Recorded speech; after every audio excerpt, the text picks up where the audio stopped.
ఈ మధ్య కాలంలో చెప్పిన తేదీకి ఒక్క సినిమా కూడా రావట్లేదు. నాని లాంటి హీరోలు కరెక్ట్గా ఆన్ టైంకి వచ్చేవాళ్ళు ఇంతకు ముందు, కానీ వాళ్ళు కూడా ఇప్పుడు తేదీలు మార్చేస్తున్నారు.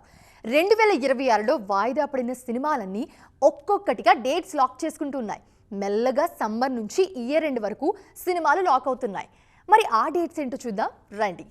Nani most awaited cinema Paradise release date lock అయింది. మార్చి 26 అని డేట్ అనౌన్స్ చేసిన షూటింగ్ ఆలస్యం కావడంతో ఆగస్టు 21కి వాయిదా పడింది ఈ చిత్రం. నాకేం తొందరలేదు, టైం తీసుకుని వస్తానంటూ శ్రీకాంత్ ఓదెల ట్వీట్ చేశారు. దాదాపు 150 కోట్లతో ప్యారడైజ్ తెరకెక్కుతోంది. ఆగస్టు 21 వెనక చాలా పెద్ద ప్లాన్ వేశారు ప్యారడైజ్ మేకర్స్. ఆగస్టు 21 శుక్రవారం, తర్వాత వీకెండ్ ఉంది. 26న ఓనం, మిలాద్ ఉన్ నబీ ఉంది. 28న రక్షాబంధన్. ఇలా దాదాపు వారం రోజుల పాటు సెలవులే ఎక్కువగా ఉన్నాయి. అందుకే ఆ డేట్ లాక్ చేశారు ప్యారడైజ్ మేకర్స్. ఇక ప్యారడైజ్ రావాల్సిన మార్చి 26న ఉస్తాద్ భగత్ సింగ్ తో పవన్ కళ్యాణ్ వస్తున్నారు.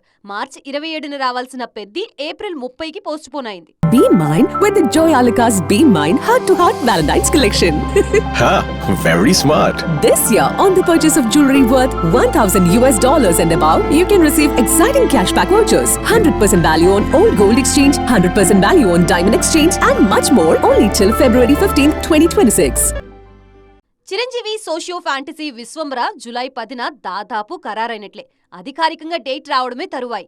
విఎఫ్ఎక్స్ మరోసారి చెక్ చేసుకుంటున్నారు చిరంజీవి. ఇక విజయ్ దేవరకొండ రణబాలి సెప్టెంబర్ 11న విడుదల కానుంది. దసరాకి Prabhas, Hanu Raghavapudi, Fauji almost date lock అయిపోయింది. అదే పండక్కి బాలయ్య, గోపీచంద్ సినిమా కూడా రాబోతోంది.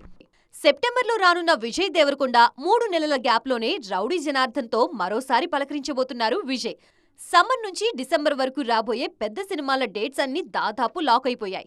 ఈ గ్యాప్లోనే అఖిల్, లెనిన్, నాగ చైతన్య, వృషకర్మ, సాయి ధర్మతేజ్, సంబరాల ఏటిగట్టు, అడవిశేష డెకాయిట్ లాంటి క్రేజీ సినిమాలు రానున్నాయి.